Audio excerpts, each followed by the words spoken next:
Sultanpur encounter पर मुख्यमंत्री योगी आदित्यनाथ ने कहा है कि व्यापारी की सुरक्षा में कोई सेंध नहीं लगा सकता। किसी गरीब की झोपड़ी को गुजारने का काम करेगा तो भुगतेगा। इससे पहले संगठित अपराध में शामिल लोग समानांतर सरकार चलाने का काम करते थे। अब माफिया हाथ जोड़ रहे हैं कि हुजूर एक बार छोड़ दीजिए बस। यह कहना है उत्तर प्रदेश के मुख्यमंत्री योगी आदित्यनाथ का। जो गुनाह करेगा वो भुगतेगा, सीएम योगी। साथ ही मुख्यमंत्री ने कहा व्यापारी की सुरक्षा में सेंध बर्दाश्त नहीं।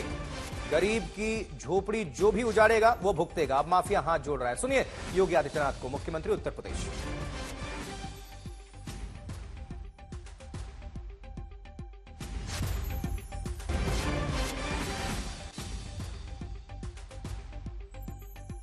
ढांचा खड़ा कर दिया था, कारण एक ही है और निवारण भी एक ही है। बंटे थे इसलिए कटे थे। और मैं फिर आपसे कहूंगा, बंटिए मत, एकजुट होकर के विकास और सुरक्षा के इस माहौल में आगे बढ़िए। ये डबल इंजन की सरकार आपके सुख दुख में हमेशा आपके साथ खड़ी होकर के आपके वर्तमान को भी सुधारेगी और भविष्य को भी उज्जवल बनाने के लिए पूरी प्रतिबद्धता के साथ कार्य करेगी। और याद रखना, अयोध्या धाम भी आज जगमगा रहा है। 5 सदी का इंतजार अयोध्या का समाप्त हुआ है। अयोध्या में आप देख रहे होंगे 5 सदी का इंतजार समाप्त। भगवान राम लला का भव्य मंदिर का निर्माण हो चुका है। बहनों और भाइयों, एक प्रश्न मैं केवल आपसे पूछूंगा यही, आखिर अयोध्या में 500 वर्षों तक क्यों हमें इंतजार करना पड़ा था? क्यों ऐसी स्थिति पैदा हुई थी?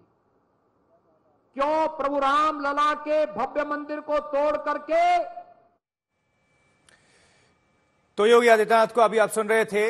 देखिए सुल्तानपुर वाला जो पूरा कांड है उसमें एसटीएफ का एक्शन लगातार जारी है अभी भी, लेकिन 3 लोग फरार हैं इसमें। 3 आरोपी जो हैं, लूटकांड आरोपियों का जो कच्चा चिट्ठा है वो आपको दिखा रहे हैं। कुल बदमाशों की संख्या कितनी? 14। सीसीटीवी फुटेज इसका बगल में आप भी आपको दिखा रहे हैं जब इस लूटकांड को, डकैती कांड को अंजाम दिया गया था। एनकाउंटर में अब तक 2 लोगों का काम तमाम हो चुका है एसटीएफ में और 9 लोग गिरफ्तार हुए हैं।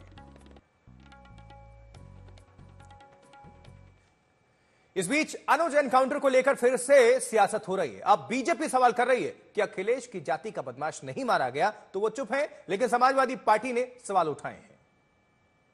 जब गैंग लीडर 40-40 मुकदमों का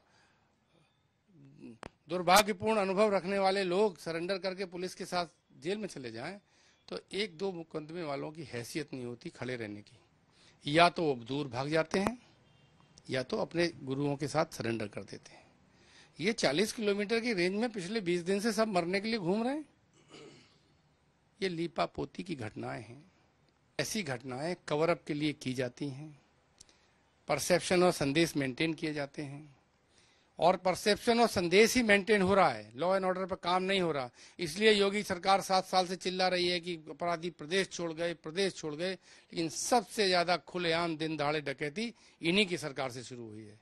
सुल्तानपुर डकैती कांड में एसटीएफ लखनऊ ने उन्नाव में एक मुठभेड़ में अनुज प्रताप सिंह नाम के एक अपराधी को मार गिराया। अब इस पर सपा मुखिया श्री अखिलेश यादव जी का कोई ट्वीट नहीं आया, ना कोई रिएक्शन आया। हो सकता है उनकी जाति का नहीं होगा या किसी विशेष समुदाय का नहीं होगा, क्योंकि उनकी जो समाजवाद की परिभाषा यही है, ये तुष्टिकरण और संप्रदायवाद की राजनीति को बढ़ावा देने के लिए वो इस तरह के ट्वीट और रिएक्शन दिया करते हैं। तो इस पर क्यों नहीं आया, ये भी मेरा सवाल है। तो इन तमाम तस्वीरों को देखिए, किस तरह से पहली तस्वीर में पता चल रहा है कि अपराधी आते हैं इतनी संख्या में और लूटपाट को अंजाम देते हैं। दूसरी तस्वीर मंगेश यादव एनकाउंटर जब हुआ, फिर तीसरी तस्वीर अनुज का आज एनकाउंटर हुआ। 3 बदमाश अभी भी फरार हैं जो बाकी हैं। अखिलेश के सवाल और साथ ही योगी आदित्यनाथ ने, उत्तर प्रदेश के मुख्यमंत्री ने पलटवार किया। जिस तरह से समाजवादी पार्टी घेर रही थी इस एनकाउंटर को लेकर, हालांकि आज भी जो एनकाउंटर हुआ उसको लेकर भी सवाल खड़े किए गए हैं। दोनों तरफ से बयानबाजियों का सिलसिला जारी है।